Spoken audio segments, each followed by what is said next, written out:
এইটা একটা এমন রোগ যেখানে হাড়গুলো আমাদের ডিজেনারেশন হচ্ছে, আমাদের হাড়গুলো ক্ষয় হয়ে যাচ্ছে।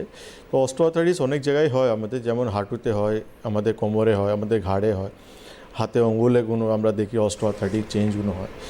কিন্তু আজকে আমরা স্পেসিফিকলি হাঁটু নিয়েই আমরা আলোচনা করবো, যে অস্টিওআর্থ্রাইটিস যেটা একটা বয়স জড়িত একটা রোগ, যে একটা বয়সের পর কম বেশি মানে 80-90% লোকই কিন্তু হাঁটু ব্যথা থেকে ভুগছে। একদম। এবং এর বলবো উপসর্গগুলো কি হয়?